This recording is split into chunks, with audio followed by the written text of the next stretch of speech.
of reflexes and reflexes सरला आज आम कौन पढ़िया ना ओरिएंटेशन पढ़िया। ओरिएंटेशन मीन्स कौन ना orientation it means refer to the way an organism positions itself in relation to external cause और सिग्नल्स। ओरिएंटेशन मीन्स कौन ना जो गोटे आम स्टार्ट करवा है आ कौन ना को वे रे आम स्टार्ट करवा आउ ऑर्गेनिज्म तार पोजीशन कोठे अच्छी आ तार पोजीशन कौन आ तार पोजीशन सहित तार एक्सटर्नल कॉज कौन अच्छी आ सिग्नल कौन अच्छी ता अनुसार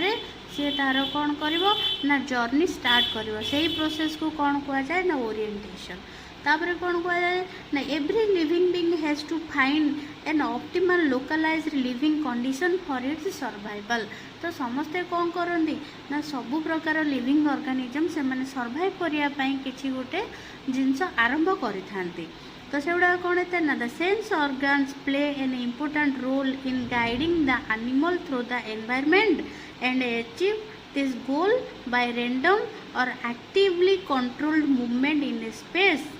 तो कौन बुझल ना सेंस ऑर्गन सब बेले इम्पोर्टेंट रोल प्ले करता है कहीं आमर सेंस ऑर्गन कौन करे आमको इनफॉरमेशन दिए आम कोटा सुइटेबल आम को कंडीशन रे अडाप्टेशन करिपारिया आम को टाइप रो बेटर लाइफ आम लीड करिपारिया सेगुड़ाक आमर कौन करता है ना आमर सेंस ऑर्गन आमको हेल्प करता है। आ कौन ना द एक्टिव मेंटेनेंस और change of position is orientation behaviour. तो कौन हो ना एक्टिव मेंटेनेंस और चेंज ऑफ पोजीशन ताकू आम कौन कहे ना ओरिएंटेशन बिहेवियर ऑफ ओरिएंटेशन बोली कहे। आम कौन करचे ना आमको को जगह सुइटेबल अच्छी आम को जगह कंफर्टेबल फील करुचे तो सेठू आमर जो जर्नी स्टार्ट हम ताकू आम कौन कहे ना ओरिएंटेशन बिहेवियर। ओरिएंटेशन मीन्स कौन ना आरंभ करवा है तो start a journey towards your adaptation है आ कौन ना orientation in space depends upon external stimuli which not only triggers. तो ओरिएंटेशन टा कौन हो ना निज ऊपर डिपेंड करे आ एक्सटर्नल स्टिमुली ऊपर डिपेंड करे है किए ट्रिगर करदे कि जे ये जाना से करना यहाँ कहीदे कि हेनी। ओरिएंटेशन कौन ना निजर इच्छा अनुसार तुम यात्रा आरंभ करिया प्रोसेस को ओरिएंटेशन भी कहा जाए। It but also direct it during the performance है निजर परफॉर्मेंस टाक डायरेक्ट व्यू करवा बा निज कौन इच्छा जो जिनसटा स्टार्ट करवा सेटा को आम कौन कहे ना orientation. This is divided into two categories है। ओरिएंटेशन टा कौन कौन भाग में विभक्त होती ना दीटा कैटेगोरी विभक्त होती कौन कह ना काइनेसिस आउ टैक्सेस। काइनेसिस आउ टैक्सेस आम प्रीवियस क्लास रे पढ़ी सारीचे है जहाँ विषय काइनेसिस केते भाग में विभक्त होती टैक्सेस केते भाग में विभक्त होती से गुड़ाक भी आम प्रीवियस क्लास रे जानी सारीचे एगुड़ाक विषय काइनेसिस आउ टैक्सेस विषय जाना को हेले प्रीवियस वीडियोटी देखिदेव मुझे माने ताको एलाबोरेट करूनी कौन पे ना वीडियो लेंदी हो है। तापरे कौन ना देर आर ऑल्सो टू कौन prime division of orientation. Orientation रो कौन अच्छी ना दीटा प्राइम डिविजन अच्छी से दीटा प्राइम डिविजन कौन आमर ना first is your primary orientation and second is secondary orientation. So primary orientation आमर कौन आछि ना it is an active process of balancing माने कौन बैलेंस करिया प्रोसेस बैलेंस टा को एक्टिवली को टाइप रो बैलेंस करिवो सेटा होची हमर कोन ना primary orientation. So it is a simple that is process of balancing. तो कौन करा होची ना मोस्ट एग्जांपल तार कोन ना most fishes have normal position in which the dorsal surface is uppermost and the longitudinal axis is horizontal. तो normally कौन थाए ना गोटे माछर पोजीशन टा माने कौन माछ कौन डोर्साली से पहरा पहरी करता है और हॉरिजॉन्टल पोजीशन रे थाए हेले सेडा कौन कौन अछि तार ना बैलेंस पोजीशन हैला। तापर कौन होची ना the position is lost when the fish dives but eventually there is a return to the standard orientation. The active stage starts after inactiveness stage this is called the कौन primary orientation dive जो करे माने कौन डुबकी मारे से माछ जो डुबकी मारे से कौन हॉरिजॉन्टल पोर्शन कौन जो माने कौन पानी भितर से जंप करे पानी भितर जो जंप करे से कौन करे ना डाइव करे माने बुड़े से कौन हुए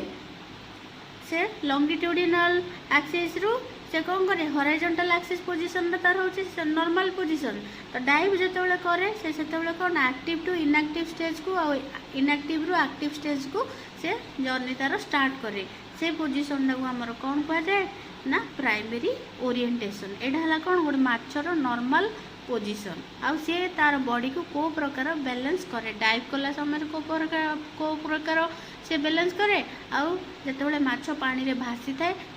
से समय से को प्रकार बैलेंस करे सेटा होची हमर कोन ना प्राइमरी ओरिएंटेशन तापर सेकेंडरी ओरिएंटेशन कोन ना सेकेंडरी ओरिएंटेशन होची it is usually not concern with the direction in which the horizontal axis of the body points like compass needle but they involve in locomotion तो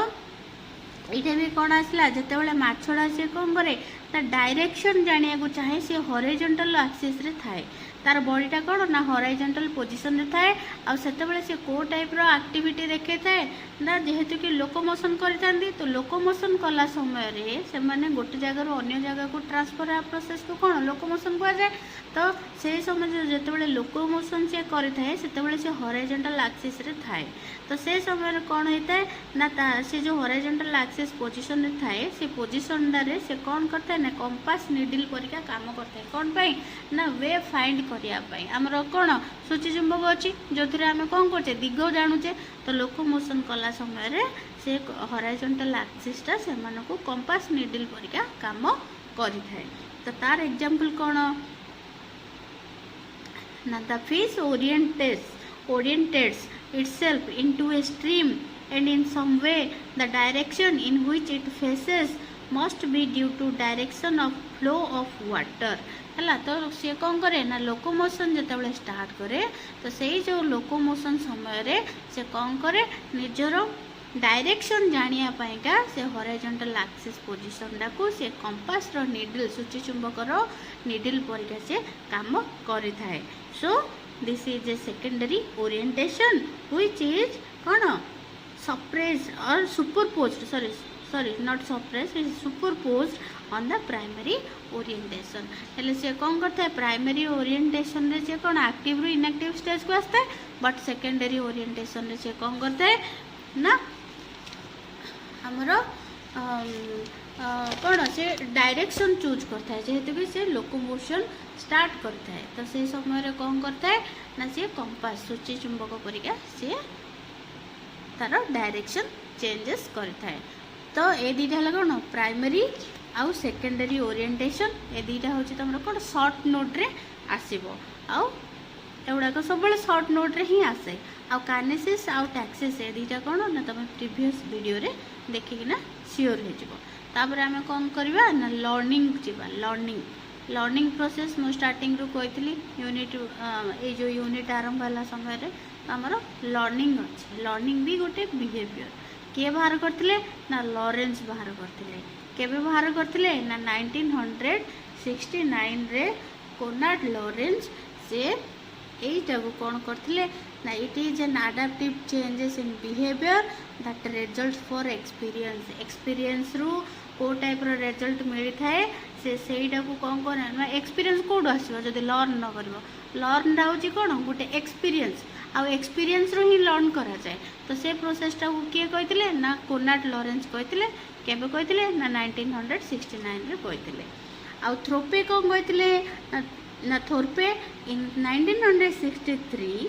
सी कौन कहते ना defined learning as a adaptive change in individual behaviour as a result यहाँ कौन गोटे adaptive changes behaviour adaptive changes behaviour रो गोटे result जोटा कि आमर कौन ना फिक्स्ड एक्शन पैटर्न हिसाब से काम करे आउ एटा इनेट बिहेवियर हेले लर्निंग भी कौन होता है ना इनेट बिहेवियर होता है आउ कौन ना लर्न बिहेवियर टा कौन ना learning behaviour by acquired behaviour भी आसी तो this behaviour is also known as action pattern है एक्शन पैटर्न कौन जोड़ा आम डेली करुचे गुड़ा सब गुड़ाक मु आगु कही है किंतु फिर भी जो बुझा पड़ूनी मत पचार तो फिक्स एक्शन पैटर्न एंड इनेट और इंस्टिंक्टिव बिहेवियर कौन भाई ना लर्निंग कहले आम कौन बुझे ना कि शिखुचे आम अन्य मानू हो कि ग्रुप रु हो आम कौन करुचे ना कि शिखिया प्रोसेसटा को आम कौन कहे ना लर्निंग बिहेवियर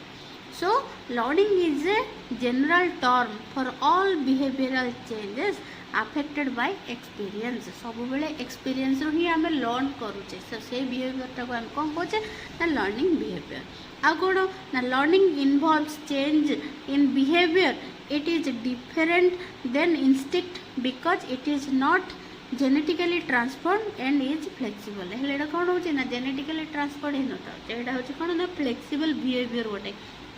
तमें कौन जेनकि आमर अंडारू कुकुड़ा छुआ हो कि से बतक छुआ हो सी बाहर की ता माँ को फॉलो कला है एटा कौन एटा तार हूँ गोटे बिहेवियर है यहाँ हूँ ग्रुप बिहेवियर जोटा कि आम आगुरी पढ़ी तो सी भी कौन तो ताकू देखिए आउ गोटे कुकुड़ा चिया ता पचर दौड़ा ताकू देखिए आउ गोटे चलला तो सेटा हूँ कौन ना फ्लेक्सिबल आउटा हूँ फिक्स एक्शन पैटर्न तापर आमर आसो कौन ना associative learning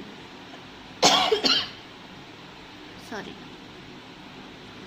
so associative learning कौन ना associative learning is the process by which someone learn and association between two stimuli or a behavior and a stimulus है तो एसोसिएटिव लर्निंग टा कौन ना इट इज कौन हो ना एसोसिएशन हो क्या भितर ना दीटा स्टिमुली भितर आ बिहेवियर भितर that is how to get the stimulus from the environment and that stimulus is transport by the help of stimuli when you receive the stimuli by the help of receptor the stimuli will receive then your action will start that is known as your associative learning तो एटा कौन ना this is divided into two major categories एटा केते भाग रे विभक्त होची ना दीटा मेजर कैटेगोरी रे विभक्त होची तो कौन सेटा से मेजर कैटेगोरी दीटा कौन ना क्लासिकल कंडीशनिंग आउट होची ऑपरेंट कंडीशनिंग तो एसोसिएट कौन एटा ना associative learning is divided into two major classes and that is known as कौन क्लासिकल कंडीशनिंग आउट होची ऑपरेंट कंडीशनिंग सो आज हम कौन पढ़िया ना क्लासिकल कंडीशनिंग आको और रे कौन भी कहो आको आउ कौन कहउछन ना पावलियन कंडीशनिंग बोली भी कहउछन सॉरी पावलोवियन कंडीशनिंग बोली भी कहउछन्ते हला तो पावलोव कौन कहिथिले एई सब कंडीशन ऊपर एटा तमरो गोटे एई यूनिट रो गोटे इंपोर्टेंट क्वेश्चन हला एई यूनिट रो एटा होचे गोटे इंपोर्टेंट क्वेश्चन कौन ना क्लासिकल कंडीशनिंग टा कौन आपको आम एनादर वे रे भी कौन कहे ना पावलोवियन कंडीशनिंग तो यार ऊपर आम डिस्कशन करवा ना कौन ना the classical conditioning is otherwise known as the Pavlovian conditioning तो पावलोव इन 1941 डिस्कवर्ड दिस से केबे एडा को बाहर करथिले ना 1941 रे से डिस्कवर करथिले it is also known as conditioned reflex माने जोड़ा कंडीशन करा हुए गोटे जिनस आम करने आम को टाइप कहे जे आम घरे हो कि बाहर हो कंडीशन रखुचे सांग मान भीतर भी कंडीशन रखुचे कौन तू जदि मोबाइल नोट लिखिदेबू ताहले मुझे ये वर्षर क्वेश्चन आंसर ते देवी तो ए टाइप रदि आम किसी गोटे कंडीशन करचे से बिहेवियरटा को आम कौन कहे ना क्लासिकल कंडीशनिंग है आउ कौन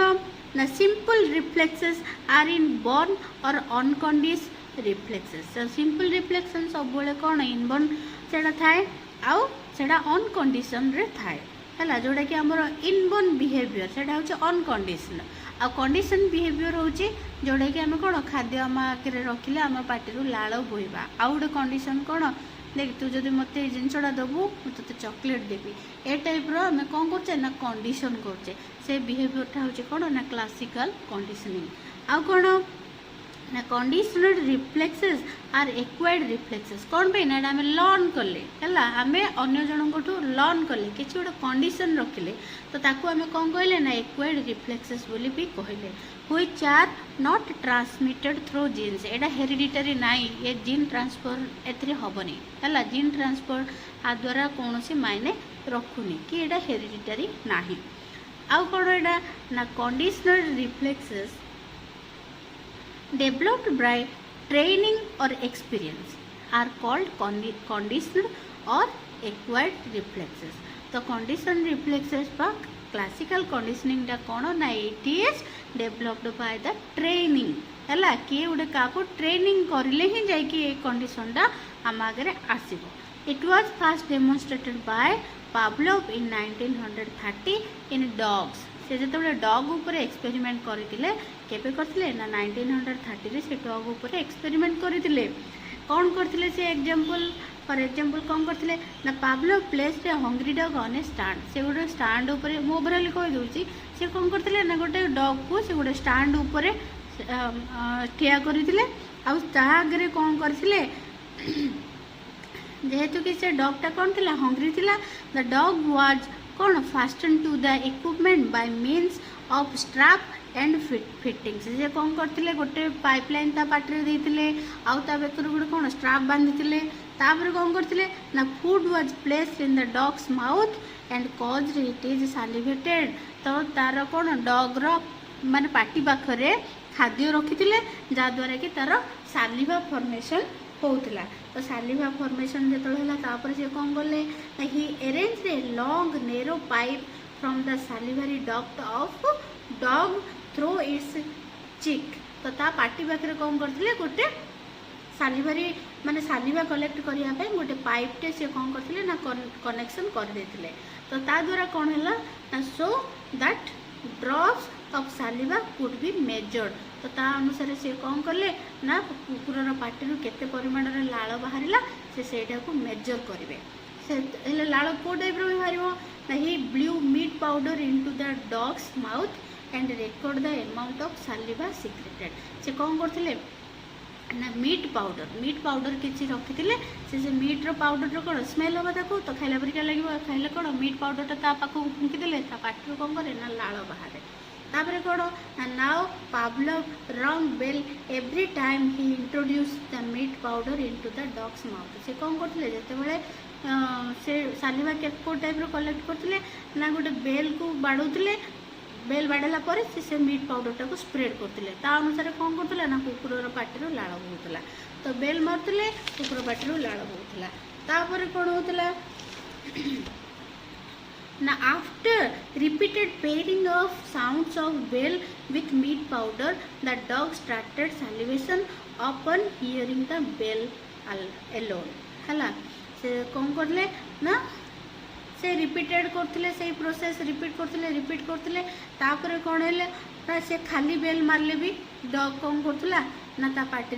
लाड़ बोला किंतु से कौन करते ना मीट पाउडर भी स्प्रेड करू नथिले है आ जिते भी मीट पाउडर से स्प्रेड करते से तो गला लाड़ बोला किंतु तापर खाली बेल मारला पर भी से कौन बाहर ता पार्टी लाड़ बोला तो से कौन कहले ना पावलोव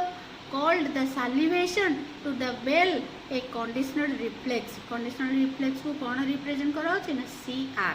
है तो सी कौन कहले जिते सालिवेशन से बेल शुणला मात्रे से कौन होता ना लाड़ बुहाउला तो सेटा कौन थिला ना से गोटे कंडीशन रिफ्लेक्स थिला ए बेल मारे से लाड़ बुहाइब किंतु मीट पाउडर से पर्यटन से कौन करते स्प्रेड कर